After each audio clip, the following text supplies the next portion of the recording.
Show तो मैं लाऊंगा भाई।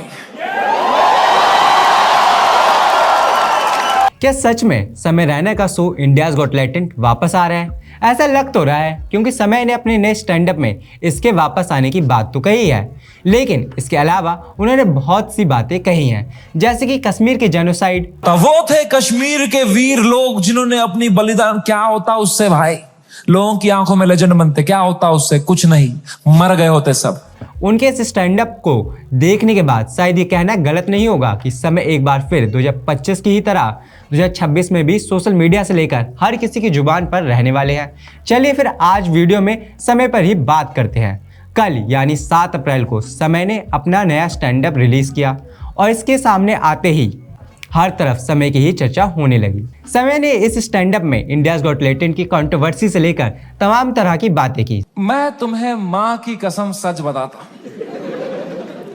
उस एपिसोड में बियर बाइसेप्स ने वो सवाल 8 बार पूछा था और इसके अलावा भी कई अंट-शंट सवाल पूछे थे उसने। तो अब जब मैंने एडिट देखा ना, मैंने कहा यार ये तो बहुत गंदी बातें करी है इसने, चलो एक रख देता हूं, बाकी सब हटा देता हूं। समय ने रणवीर अलाहाबादिया के कंट्रोवर्शियल जोक पर कहा कि वो रणवीर को एंड तक डिफेंड करना चाहते थे, लेकिन रणवीर ने जोक ही ऐसा कर दिया कि वो कुछ कर ही नहीं पाए थे। I decided I will defend this guy until the fucking end.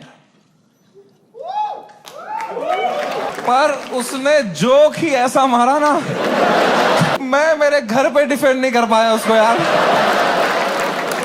इसके अलावा समय ने कश्मीर में उनके पैदा होने के बाद की घटना का जिक्र भी किया था। In 97 I was born and in 98 हमारे घर पे गोली चली थी and रातों रात he had to leave for his family for our safety and he left and in search of a new private job he landed in Hyderabad. इस stand up में समय इंडियाज गॉट टैलेंट कंट्रोवर्सी पर बात करते हुए बहुत ज्यादा emotional भी दिखाई दिए। वो बलराज की बात करते हुए बता रहे थे कि हैबिटेट के अंदर बलराज के माँ बाप हुआ इन देयर 70s, उनकी कोई गलती नहीं, they just run that comedy club जहां हम शूट करते थे। अंदर वो जवान जवान पुलिस वालों के पैरों में गिरे हुए थे कि सर प्लीज हमें जाने तो, हमने कुछ नहीं किया है। यानी सिर्फ स्क्रीन पर दिखाई देने वाले लोग ही नहीं, बल्कि इस शो से जुड़े लोगों को भी सिर्फ एक जोक की वजह से बहुत परेशानी उठानी पड़ी थी। यहाँ तक कि उनके वीडियो एडिटर को भी पुलिस वालों ने गिरफ्तार कर लिया था। इतना ही नहीं कि समय ने स्टैंड अप में कश्मीर के जेनोसाइड पर बात करते हुए लोगों को तंज कसा। इस वीडियो में समय का कहना है हर बार आपको रेबेलियस होने की जरूरत नहीं होती है, क्योंकि इट्स ऑल अबाउट सर्वाइवल। हम 5% थे कश्मीर में पंडित, अगर हमने तब हथियार उठा लिए होते ना मेरे माँ बाप ने कि हम लड़ेंगे हमारी मातृभूमि के लिए, सब मर गए होते।